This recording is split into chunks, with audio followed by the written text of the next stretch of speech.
नाज़रीन, फरीदाबाद में कराची PTCL मां सिंधी ॿोली जो मेन्यू ख़त्म करण ख़िलाफ़ सियासी समाजी धुरनि एहतजाज कंदे फौरी तौर सिंधी ॿोली बहाल करण जो मुतालबो कयो आहे।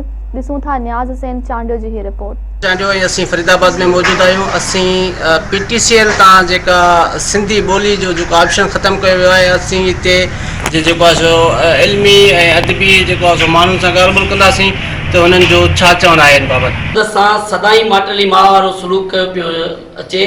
असीं जेका सिंध जी जेका माना हिकिड़ी असांजी तारीख़ी जेका ॿोली आहे PTCL उहा असांजी ॿोली खे ख़त्म करे ऐं सिंध जे हिकिड़ी वहदत ते हिकिड़ो वार कयो वियो आहे ऐं असीं उनजी सख़्त लफ़्ज़नि में मज़म्मत कयूं था ऐं गवर्नमेंट वफ़ाक़ी इदारनि ऐं सुप्रीम कोर्ट खां घुर था कयूं त PTCL में साॻी ॿोली सिंधी ॿोली बहाल कई वञे। ॿी सूरत में सिंध सॼी सरपा एहतजाज हूंदी। असां कंहिं बि पंहिंजी क़ौमी वरसे ते कंहिं बि क़ौमी इशू ते असां सौदेबाज़ी न कंदासीं।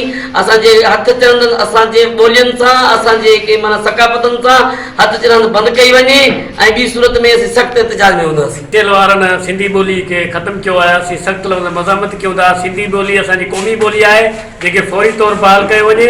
असीं PTCL वारनि खे ॿुधाइणु चाहियूं था सिंधी असांजी क़ौमी ॿोली आहे। जेकॾहिं क़ौमी ॿोली बहाल नथी थिए त पोइ तव्हांजो PTCL हलाइण जो हिते को बि सिंध में हक़ कोन्हे। असीं वफ़ाक़ी गवर्नमेंट खां घुर था कयूं त सिंधी ॿोली खे फौरी तौर बहाल कयो वञे। सिंधी ॿोलीअ में ऐब कहिड़ो, जॾहिं उहा हिकिड़ी दुनिया जी हिकु वसी ॿोली आहे, हिकिड़ी क़ाबिल एतिराम ॿोली आहे, वॾे शान मान वारी ॿोली आहे, त पोइ हिन सां एतिरो थिए छो थो। असांखे त इहा ॻाल्हि सम्झ नथी अचे त पोइ सिंध जी सरज़मीन ते पहिरीं ॿोली सिंधी आहे। उन खां पोइ आयल ॿोलियूं या के ॿोलियूं इहे ज़रूरत मुताबिक़ आहिनि। बाक़ी जेका मादरी ॿोली आहे, जेका पंहिंजे सिंध धरती ॿोली आहे, उहा अॻे बि सिंध रही आहे, हाणे बि सिंध रहे। शहर कराची मां जेको हेल्पलाइन तां सिंधी ॿोली खे गुम करे उन जाइ ते पश्तो ॿोली रखी वई आहे। ऐं सम्झां थो इहो क़ाबिल मज़मत अमल आहे। ऐं पश्तो ॿोली ठीकु आहे, ॿोलियूं सभु एतिराम जे लाइक़ु आहिनि, पर सिंधी उहा क़दीम धरती ऐं क़दीम ॿोली जेका सदियुनि खां वठी आहे उनखे ख़तमु करे ऐं पश्तो ॿोली खे उते रखणु।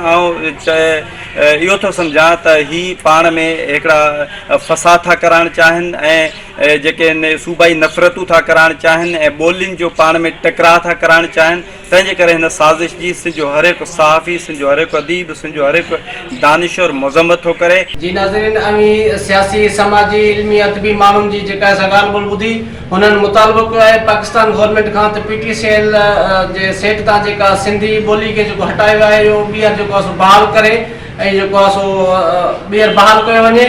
कैमरामैन सिकंदर सां गॾु न्याज़ हुसैन चांडियो, मेहरान TV फरीदाबाद।